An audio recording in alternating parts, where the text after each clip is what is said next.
रामायण के ट्रेलर में जेन्युइनली एक स्ट्रेंज कॉन्ट्रडिक्शन है, क्योंकि जब तुम एरावत का सेलेस्टियल फॉर्म देखते हो जो कंप्लीटली इमेजिनरी है, वो समहाउ ट्रेलर के बेस्ट लुकिंग शॉट्स में से एक लगता है। लेकिन उसी ट्रेलर का जंगल, क्राउड और लैंडस्केप देखकर ये वीडियो गेम जैसा क्यों लग रहा है? मतलब एक इम्पॉसिबल गॉड बिलीवेबल लग रहा है, लेकिन एक नॉर्मल जंगल फेक। और यही कॉन्ट्रडिक्शन एक्सप्लेन करता है कि रामायण ड्यून या लॉर्ड ऑफ द रिंग जैसी क्यों नहीं दिखती, क्योंकि इसमें सिर्फ बजट का डिफरेंस नहीं है, बल्कि दोनों की विजुअल थिंकिंग ही अलग है। अब निकालने को इसका सिंपल कंक्लूजन ये हो सकता है कि रामायण का वीएफएक्स वीक है, और ऑनेस्टली ट्रेलर के कुछ शॉट्स में वो वीक लगता भी है। लेकिन ये क्लियर रीजन नहीं है, क्योंकि इसके क्रिएटर सिर्फ एक नॉर्मल हिस्टोरिकल वर्ल्ड क्रिएट करने की कोशिश नहीं कर रहे, वो एक डिवाइन वर्ल्ड बना रहे हैं। और डिवाइन वर्ल्ड को बिलीवेबल बनाना रियलिज्म क्रिएट करने से कभी कभी ज्यादा डिफिकल्ट होता है।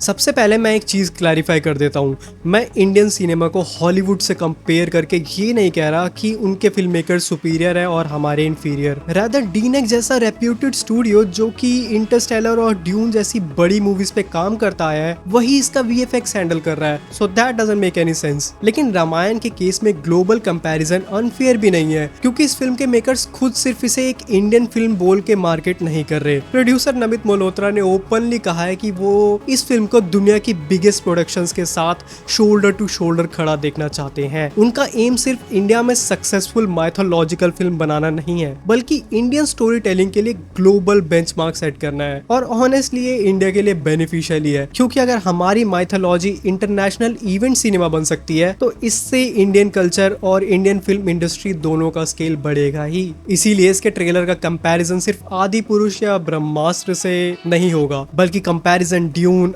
अवतार और लॉर्ड ऑफ द रिंग जैसी ग्लोबल स्पेक्टिकल से होगा, स्पेशली जब मेकर्स खुद उस लेवल की एम्बिशन को एक्सप्रेस कर रहे हैं। अब मेरा ऑनेस्ट ओपिनियन ये है कि इंडियन सिनेमा के कॉन्टेक्स्ट में रामायण का ट्रेलर विजुअल इफेक्ट्स और स्केल के लेवल पर प्रोबेबली अब तक के हमारे स्ट्रॉन्गेस्ट अटेम्प्ट्स में से एक है। कुछ फ्रेम्स जेन्युइनली ऐसे हैं जो इंडियन माइथोलॉजिकल सिनेमा के लिए नया बेंचमार्क सेट करते हैं। लेकिन जब मैं सेम ट्रेलर को ग्लोबल सिनेमा के स्टैंडर्ड पर देखता हूँ, तो क्वालिटी हर शॉट में उस लेवल की कंसिस्टेंट नहीं लगती, और इसी डिफरेंस को समझने के लिए ड्यून एक डिसेंट कंपैरिजन है।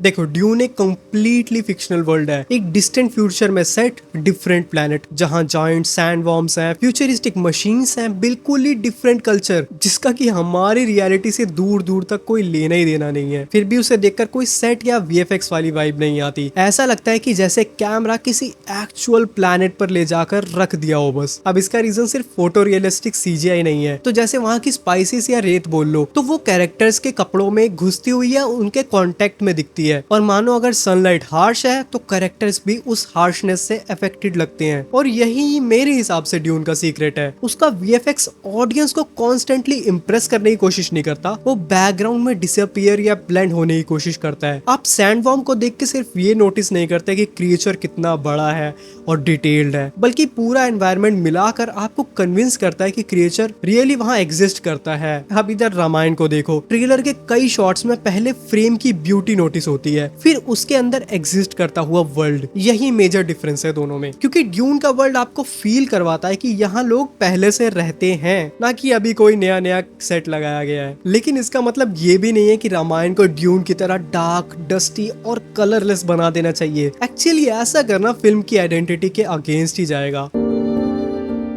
अब मैंने कई लोगों को ये बोलते हुए सुना है कि ये लोग रियलिस्टिक अप्रोच क्यों नहीं ले रहे हैं, sort of dark, gritty to show realism. तो देखो, अयोध्या कोई अराकिस नहीं है। अराकिस एक हॉस्टाइल प्लेनेट है जहां सर्वाइवल डिफिकल्ट है। On the other hand, Ayodhya ideal Ram राज्य को रिप्रेजेंट करता है। राम सिर्फ एक प्रिंस नहीं है, उनका करेक्टर, मर्यादा, बैलेंस और डिविनिटी से कनेक्टेड है। ऐसे ही लंका भी नॉर्मल एंशिएंट सिटी नहीं है। उसकी वेल्थ और स्केल में रावण की इंटेलिजेंस, एम्बिशन और ईगो रिफ्लेक्ट होनी चाहिए। और इसी चीज को विजुअली दिखाने के लिए रामायण का वर्ल्ड नेचुरली ड्यून से ज्यादा क्लीन, ग्रैंड और सिमेट्रिकल होगा। May be colours deliberately bright रखे जा रहे हैं बिकॉज ऑडियंस को इमीडिएटली समझ आ जाए कि कौन ऑर्डिनरी ह्यूमन है और कौन डिवाइन फिगर। और इसी ही वजह से ट्रेलर के कुछ फ्रेम्स पेंटिंग की तरह ब्यूटीफुल लगते हैं, लेकिन रियल लोकेशन की तरह बिलीवेबल नहीं। और पर्सनली मेरे लिए वो पॉलिश्ड विजुअल उतना प्रॉब्लमेटिक नहीं है।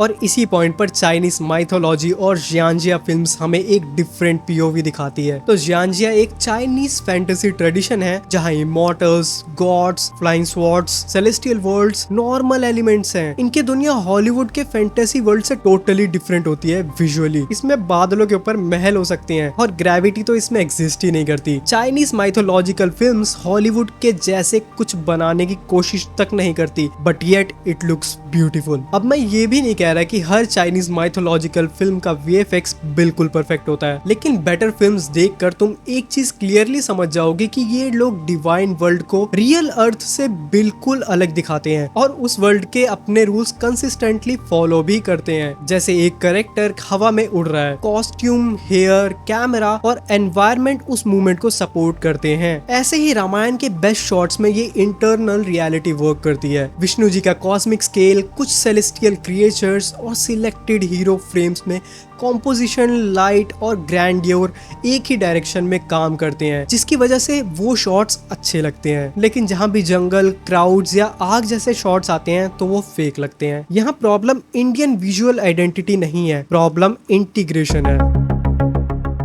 अब मैं ट्रेलर में जो वीक शॉट्स हैं उनको सिर्फ डिफरेंट विजुअल स्टाइल बोलकर डिफेंड नहीं करूंगा, एज आई डोंट थिंक वो फेयर होगा, क्योंकि प्रॉब्लम सिर्फ एक नहीं है। जैसे कहीं एक्टर और बैकग्राउंड सेम लोकेशन का पार्ट नहीं लगते, कहीं क्राउड की मूवमेंट नेचुरल नहीं लगती, कहीं फायर स्क्रीन पर विजिबल है लेकिन उसकी लाइट आसपास खड़े कैरेक्टर्स पर या ऑब्जेक्ट्स पर प्रॉपरली रिएक्ट नहीं कर रही। माना कुछ लैंडस्केप इंडिविजुअली ब्यूटीफुल है लेकिन उनमें डिस्टेंस और स्केल फील नहीं होता। अब स्केल से मेरा मतलब है तुम ये दोनों शॉट साइड बाय साइड देखो, तुम्हें क्लियरली पता चल जाएगा scale difference. Even though dune वाले शॉट में क्राउड की डेंसिटी कम है एज कम्पेयर टू रावण वाले की, लेकिन फिर भी वो इमर्सिव लगता है। और इसमें सिर्फ वीएफएक्स आर्टिस्ट की गलती नहीं है। मैं तुम्हें बता दूं, विजुअल इफेक्ट्स का काम शूटिंग होने के बाद स्टार्ट नहीं होता। सेट पर लाइटिंग, कैमरा मूवमेंट, एक्टर की आई लाइन, कॉस्ट्यूम रिफ्लेक्शंस और फिजिकल इंटरैक्शन अगर प्रॉपरली प्लान नहीं हुआ तो पोस्ट प्रोडक्शन टीम को वर्ल्ड क्रिएट करने से पहले शूटिंग की प्रॉब्लम्स रिपेयर करनी पड़ती है। जो कि वीएफएक्स हैवी फिल्म्स होती है उसमें प्री प्लानिंग बहुत ही ज्यादा इंपॉर्टेंट होती है, और अगर ऐसा ना हो तो कुछ हीरो शॉट्स एक्सेप्शनल दिखते हैं वाइल जो उसके कनेक्टिंग शॉट्स होते हैं वो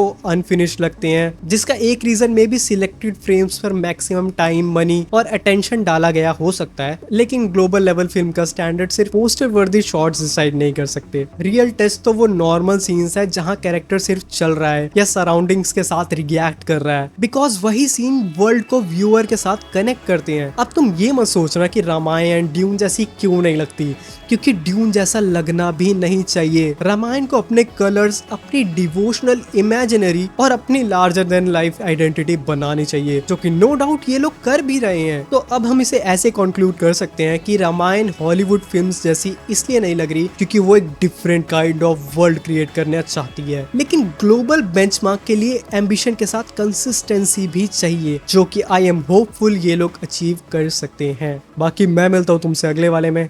बाय।